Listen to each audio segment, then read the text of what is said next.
ഒരു കഥ சொல்லட்டுமா? ഒരു പാഴ്സൽ ബോംബ് കഥ. 2018 ഫെബ്രുവരി 23 അങ്ങ് ഒഡീഷയിൽ ഭുവനേശ്വറിൽ പൊട്ടിയ ഒരു പാഴ്സൽ ബോംബിൻ്റെ കഥ നിങ്ങളൊക്കെ മറന്നു കാണും. പക്ഷേ ഈ ക്രൈം ബീറ്റ് കൈകാര്യം ചെയ്ത് ഇരിക്കുന്നത് കൊണ്ട് ചില കേസുകൾ, ചില സംഭവങ്ങൾ നമ്മുടെ മനസ്സിലിങ്ങനെ തളം കെട്ടിക്കിടക്കും.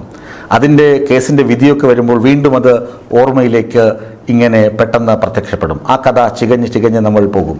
2018 ഫെബ്രുവരി 23 ഒരു ബോംബ് പൊട്ടി, പാഴ്സൽ ബോംബ് പൊട്ടിയപ്പോൾ മരിച്ചത് ഒരു നവവരനും അയാളുടെ മുത്തശ്ശിയുമായിരുന്നു. ഞാൻ ആ കഥ പറയാം. ഈ പാഴ്സൽ ബോംബ് ഇന്ത്യ ചരിത്രത്തിൽ ആദ്യമായി പൊട്ടുന്ന പാഴ്സൽ ബോംബാണ്. അതിനു മുമ്പ് നമ്മുടെ തിരുവനന്തപുരത്ത് തപാൽ ബോംബ് 3 പൊട്ടിയിട്ടുണ്ട്. അതിനകത്ത് രാജീവ് എന്നൊരു പറയുന്ന ഒരു സെമി ക്രാക്ക് ചെറുപ്പക്കാരനെ പോലീസ് അറസ്റ്റ് ചെയ്യുകയും ചെയ്തിരുന്നു. അത് മറ്റൊരു കഥ. അത് ഞാൻ നേരിട്ട് റിപ്പോർട്ട് ചെയ്ത സംഭവമാണ്. ഈ ഭുവനേശ്വർ സംഭവവും ഞാൻ ക്രൈം ഷോയിൽ അവതരിപ്പിച്ചിട്ടുണ്ട് മുമ്പ്. അതിൻ്റെ വിധി ഇപ്പോൾ വന്നിരുന്നു. ഒരു കോളേജ് പ്രൊഫസറാണ് ഈ പാഴ്സൽ ബോംബ് തയ്യാറാക്കിയത്. അതാണ് ഈ കഥയിലെ പ്രധാനപ്പെട്ട ആകർഷണവും ട്വിസ്റ്റും. ഒരിക്കലും ഒരു കോളേജ് പ്രൊഫസർ ഇങ്ങനെ ഒരു ബോംബ് ഒരു വീട്ടിൽ പൊട്ടിക്കുമെന്ന് നമ്മൾ സ്വപ്നത്തിൽ പോലും പ്രതീക്ഷിക്കില്ല. തീവ്രവാദ സ്വഭാവമുള്ള സംഘടനകളുടെ ഏജന്റുമാരായും സഹായികളായും പ്രൊഫസർമാരൊക്കെ പ്രവർത്തിച്ചിട്ടുണ്ട്. അതൊക്കെ നമുക്കറിയാം. അതൊക്കെ NIA തുടങ്ങിയ വലിയ ഏജൻസികൾ അന്വേഷിച്ച് അതൊക്കെ രാജ്യദ്രോഹ കുറ്റങ്ങളും അങ്ങനെയൊക്കെയുള്ള കേസുകളാണ്. പക്ഷേ ഇതൊരു സാധാരണ കൊലക്കേസ്, അസാധാരണമായ ഒരു കൊലക്കേസാണ്. അസാധാരണമായ ആസൂത്രണവുമായിരുന്നു. ഈ സംഭവത്തിൻ്റെ പിന്നിൽ 2 പ്രൊഫസർമാർ തമ്മിലുള്ള ശത്രുത ഉണ്ടായിരുന്നു. ഒരു പ്രൊഫസർ ഒരു ലേഡിയാണ്. ആ ലേഡിയുടെ പേര് സംയുക്ത സാഹുവും പുഞ്ചിലാൽ എന്ന് പറയുന്ന മറ്റൊരു പുരുഷ പ്രൊഫസറും. ഈ പുഞ്ചിലാലാണ് ഒരു കോളേജ്, ആ കോളേജിൻ്റെ പേര് ജ്യോതി വികാസ് കോളേജ്, ഭുവനേശ്വറിലുള്ള ജ്യോതി വികാസ് കോളേജ്, ഒഡീഷയിലെ ഭുവനേശ്വറിലുള്ള ജ്യോതി വികാസ് കോളേജിലെ പ്രൊഫസർമാരാണ് ഈ സംയുക്ത സാഹുവും പുഞ്ചിലാലും. പുഞ്ചിലാല് അവിടെ പ്രിൻസിപ്പളായി പ്രൊമോഷൻ കിട്ടി. പുഞ്ചിലാൽ കുറച്ച് ദിവസം പ്രിൻസിപ്പളായിരുന്നു. അപ്പോഴേക്കും മാനേജ്മെൻറ്റ് പുഞ്ചിലാലിനെ മാറ്റിയിട്ട് സംയുക്ത സാഹുവിനെ പ്രിൻസിപ്പളാക്കി. പുഞ്ചിലാലിന് അത് ഈഗോ അടിച്ചു. പുഞ്ചിലാൽ മനസ്സിൽ കരുതി, എടി നിനക്കിട്ട് ഞാനൊരു പണി വച്ചിട്ടുണ്ട്, നീയാണ് എനിക്കിട്ട് പാരപണിത്, എന്നെ പ്രിൻസിപ്പൽ സ്ഥാനത്ത് നിന്ന് മാറ്റി എന്നെ വീണ്ടും പ്രൊഫസറാക്കി, നീ പ്രിൻസിപ്പളായില്ലേ, നിനക്കിട്ട് ഒരു പണി വച്ചിട്ടുണ്ട്. അങ്ങനെ ഇരിക്കുമ്പോഴാണ് സംയുക്ത സാഹുവിൻ്റെ മകൻ സൗമ്യ ശേഖർ സാഹുവിൻ്റെ കല്യാണം വരുന്നത്. സൗമ്യയുടെ കല്യാണം, സൗമ്യ പെൺകുട്ടികളുടെ പേരാണ്, തെറ്റിദ്ധരിക്കരുത്. സൗമ്യ ശേഖർ സാഹു സംയുക്ത സാഹുവിൻ്റെ മകനാണ്, 24 വയസ്സ്. ഇവൻ്റെ കല്യാണം വന്നു. IT എഞ്ചിനീയറാണ്. അപ്പോൾ ഈ പുഞ്ചിലാലിനെയും സംയുക്ത സാഹു വിളിച്ചു. പുഞ്ചിലാൽ വളരെ സന്തോഷത്തോടു കൂടി കല്യാണത്തിന് വന്നു. ഭയങ്കര സ്നേഹമായിരുന്നു. ഭയങ്കര എല്ലാ ആഘോഷങ്ങൾക്കും അയാൾ കൂടെ ഉണ്ടായിരുന്നു. വിരുന്നിന് പങ്കെടുത്തു. എന്നിട്ട് അയാൾ പോവുകയും ചെയ്തു.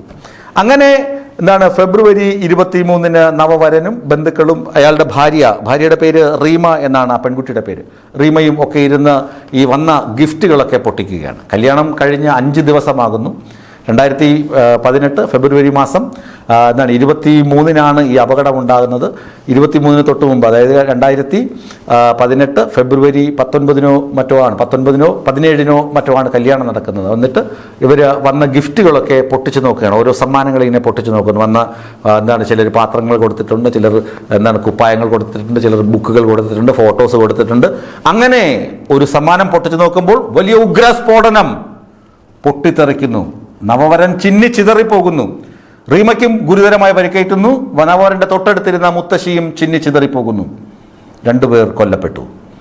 ഒരു തെളിവുകളുമില്ല. എന്തോ പാഴ്സൽ വന്നു. ആ പാഴ്സൽ പൊട്ടിത്തെറിച്ചു. ആരാണ് സമ്മാനം കൊടുത്തതെന്നോ എവിടെ നിന്ന് വന്ന സമ്മാനമാണെന്നോ ഒരു പിടുത്തവുമില്ല. ഏതോ വിവാഹത്തിന് വന്ന ആരോ കൊടുത്ത സമ്മാനം, അല്ലെങ്കിൽ എവിടെന്നോ പാഴ്സലായിട്ട് വന്ന ഏതോ സമ്മാനം പൊട്ടിത്തെറിച്ചു. ഒരു തെളിവുമില്ല. പോലീസ് തല പുകഞ്ഞാലോചിച്ചിട്ടും ഒരു തെളിവും കിട്ടുന്നില്ല. അങ്ങനെ ഇരിക്കെ പോലീസിന് കിട്ടിയ ഒരു കത്തിൽ നിന്ന് പോലീസിന് ചില സംശയങ്ങൾ. ഈ സമ്മാനം എവിടെ നിന്ന് വന്നു, എന്താണ് അന്വേഷണ പുരോഗതി?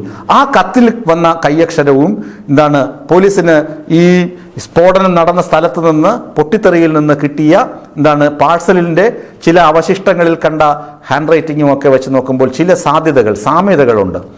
അങ്ങനെ പോലീസ് അന്വേഷിച്ചപ്പോൾ പുഞ്ചിലാൽ എന്ന് പറയുന്ന പ്രൊഫസറിൽ ചെറിയ സംശയം.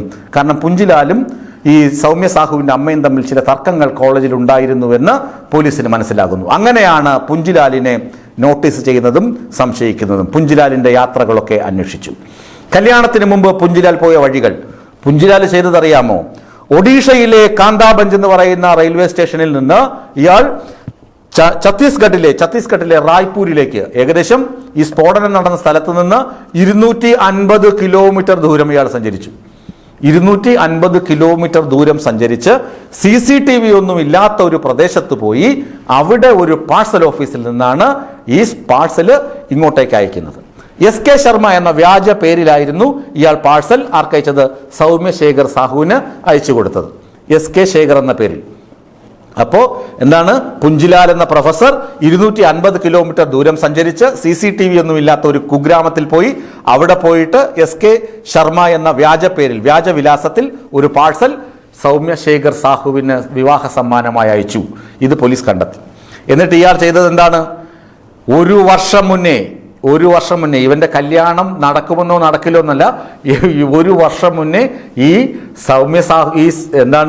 ഈ പ്രൊഫസറുടെ വീട്ടിൽ സ്ഫോടനം നടത്തണം, എങ്ങനെ ബോംബ് വെച്ച് പൊട്ടിക്കണം എന്ന് പറഞ്ഞുകൊണ്ട് ബോംബ് ഉണ്ടാക്കാൻ പഠിച്ചു. ദീപാവലിക്ക് ഒരുപാട് പടക്കങ്ങൾ വാങ്ങി ശേഖരിച്ചു.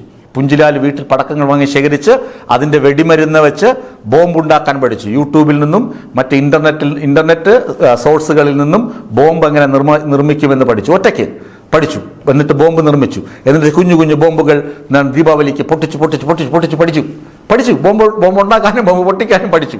എന്നിട്ടാണ് ഈ ഉഗ്രസ്ഫോടന വസ്തു ഈ പാഴ്സലിനകത്ത് വെച്ച് പാഴ്സൽ തുറക്കുമ്പോൾ ഇത് പൊട്ടിത്തെറിക്കുന്ന രീതിയിൽ ക്രമീകരിച്ചത്. വളരെ സക്സസ് ആയിട്ട് ഈ പ്രൊഫസർ ചെയ്തു.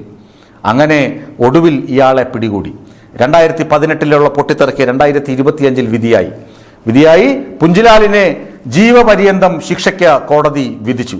അപ്പോൾ അമ്മ പറഞ്ഞത്, സംയുക്ത സാഹു പറഞ്ഞത്, ശിക്ഷയിൽ സന്തോഷമുണ്ട്, പക്ഷേ ഇയാൾ എൻ്റെ ഏക പ്രതീക്ഷയായ എൻ്റെ മകനെ ആണ് വകവരുത്തിയത്. മകൻ്റെ കുടുംബജീവിതം, മകൻ്റെ എല്ലാം നഷ്ടപ്പെടുത്തി. എൻ്റെ പ്രിയപ്പെട്ട മകനെ കൊന്നുകളഞ്ഞു. അപ്പോൾ ഇയാൾക്ക് വധശിക്ഷ ലഭിക്കുമെന്നാണ് പ്രതീക്ഷിച്ചിരുന്നത്. പക്ഷേ വധശിക്ഷ ലഭിച്ചില്ല, എങ്കിലും ജീവപര്യന്തം ലഭിച്ചു. അതിൽ സന്തോഷമുണ്ട്. അയാൾക്ക് 50,000 രൂപ പിഴയുമാണ് ശിക്ഷിച്ചത്. ഞാൻ പറഞ്ഞില്ലേ, ഒരു കഥ ചൊല്ലട്ടുമാണ്. ഇതൊരു കഥയാണ്, നടന്ന കഥയാണ്. ഇങ്ങനെയാണ് ഒരു പ്രൊഫസർ വേറൊരു പ്രൊഫസറിനോടുള്ള ഈഗോ തീർക്കാൻ വേണ്ടി അവരുടെ മകനെ കൊലപ്പെടുത്തിയ കഥ.